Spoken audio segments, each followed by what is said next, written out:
সাহেব চরমনায় একটা জিনিস দখল করেছে, সেটা হলো বাংলাদেশের মানুষের তিনি হৃদয় জয় করেছেন। আজকে পীর সাহেব চরমনার আহ্বানে সাড়া দিয়ে সমস্ত রাজনৈতিক দলগুলো অভিন্ন কর্মসূচি তারা দিতেছে। ইনশাআল্লাহ পীর সাহেব চরমনায় এদেশে 2008 সনে পিআর নির্বাচনের দাবি করেছিলেন। আজকে অধিকাংশ রাজনৈতিক দল তারা পিআরের দাবিতে মাঠে নেমেছে। ইনশাআল্লাহ আমরা আজকে গণসমাবেশ থেকে বলতে চাই, ডক্টর ইউনূস সাহেব, আপনি যে পরিবর্তনের মধ্য দিয়ে ক্ষমতায় এসেছেন, এই জনগণের দাবি মেনে নেন। শেখ হাসিনার অবস্থা আপনাকেও বন্ধ করতে হবে, ঠিক কিনা বলেন? সংগ্রামী উপস্থিতি, আজকে এখানে যাকে ঘিরে আয়োজন, মুফতি হাবিবুর রহমান হাওলাদার সাহেব, আপনারা আমার সাংগঠনিক পরিচয় জানেন। দীর্ঘ 10-11টি বছর আমরা ইসলামী আন্দোলন পটুয়াখালী জেলা শাখার নেতৃত্বে ছিলাম। তিনি সভাপতি ছিলেন, আমি সেক্রেটারি ছিলাম। এখন আমরা দুইজনই জেলার অন্য দায়িত্বে আছি। তবে এই পটুয়াখালী 1 আসনের জন্য মোহতারাম আমির, আমাদের প্রাণপ্রিয় নেতা হযরত পীর সাহেব চরমনাই এখানে তাকে প্রার্থী হিসেবে পাঠিয়েছেন। আপনারা খুশি না বেজার? কারা কারা খুশি একটু নারায়ে তাকবীর বলেন। আলহামদুলিল্লাহ। আমাদের অনেকগুলো পরীক্ষার সম্মুখীন হতে হবে। আমরা মনে করেছিলাম এই 24-এর গণঅভ্যুত্থানের পরে আমরা একটি নতুন বাংলাদেশ দেখতে পাবো, কিন্তু আমরা আশাহত হয়েছি, ঠিক কিনা বলেন? বিভিন্ন স্থান দখল করে তারা একটি রাজনৈতিক দল ইতিমধ্যে আমাদের বাংলাদেশকে তারা কলঙ্কিত করেছে। 24শে জুলাই বিপ্লবকে তারা ছিনতাই করেছে, ঠিক কিনা বলেন? সংগ্রামী উপস্থিতি, কিন্তু পীর সাহেব চরমনায় একটা জিনিস দখল করেছে, সেটা হলো বাংলাদেশের মানুষের তিনি হৃদয় জয় করেছেন। আজকে পীর সাহেব চরমনার আহ্বানে সাড়া দিয়ে সমস্ত রাজনৈতিক দলগুলো অভিন্ন কর্মসূচি তারা দিতেছে।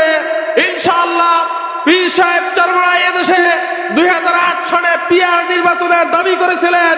আজকে অধিকাংশ রাজনৈতিক দল তারা পিআরের দাবিতে মাঠে নেমেছে। ইনশাআল্লাহ আমরা আজকে গণসমাবেশ থেকে বলতে চাই, ডক্টর ইউনূস সাহেব, আপনি যে পরিবর্তনের মধ্য দিয়ে ক্ষমতায় এসেছেন, এই জনগণের দাবি মেনে নেন। শেখ হাসিনার অবস্থা আপনাকেও বন্ধ করতে হবে, ঠিক কিনা বলেন? সংগ্রামী বন্ধুগণ, আমাদেরকে বিভিন্ন টক শোতে কিছু বুদ্ধিজীবী নামের জ্ঞান পাপীরা তারা বিলেম দিচ্ছে পীর সাহেব চরমনায় নাকি গত 17 বছর তেমন কিছুই করেন নাই। গত 17 বছর সারা বাংলাদেশের আনাচে কানাচে ঘুরে আমাদের পীর সাহেব চরমনাই, আমাদের শায়েখের চরমনাই বাংলাদেশের মানুষকে বিপ্লবের জন্য যে ক্ষেত্র তৈরি করেছিলেন, বক্তব্যের মধ্য দিয়ে বাংলাদেশের মানুষকে আওয়ামী লীগের বিরুদ্ধে একটা অবস্থান তৈরি করতে সক্ষম হয়েছিলেন।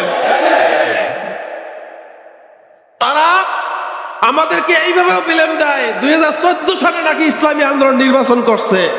যারা এতটুকু হিসাব নিকাশ জানে না, তারা আবার টক শোতে গিয়ে বক্তব্য দেয়, ঠিক কিনা বলেন?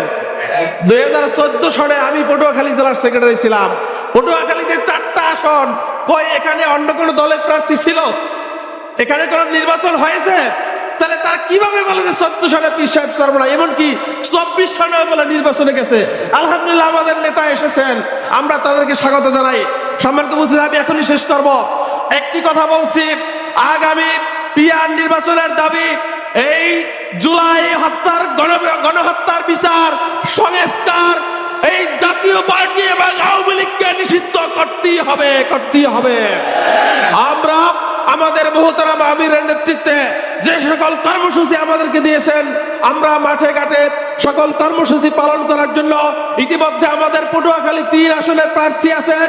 পটুয়াখালী 4 আসনের ডাক্তার মুস্তাফিজুর রহমান, তিনি ইতিমধ্যে গণমানুষের নেতা হিসেবে আমরা লক্ষ্য করেছি হাজার হাজার মানুষ তার পক্ষে মাঠে নেমেছে। মুফতি হাবিবুর রহমানের পক্ষে মাঠে নেমেছে। এই 2018 সনে পটুয়াখালীতে 4টা আসন, এই 4টা আসনে কিন্তু ইসলামী আন্দোলন বাংলাদেশ আমরা 2য় অবস্থানে ছিলাম। অনেকের মনে হয় মনে নাই, এই পটুয়াখালী 1, 2, 3, 4টা আসনে ইসলামী আন্দোলন 2য় অবস্থানে ছিল। এখন যারা বড় বড় কথা বলে তারা 3 নম্বরে ছিল। এই সাংবাদিক ভাইরা এখানে আছে, হিসাব মিলাই নিয়ে পত্রিকার কার্টেসি আমাদের কাছে আছে। সকলকে ধন্যবাদ জ্ঞাপন করে আমি আমার আলোচনা শেষ করছি। লাসমিনাল্লাহি ফাতুন করিব, আবাশিরুল মুমিনিন।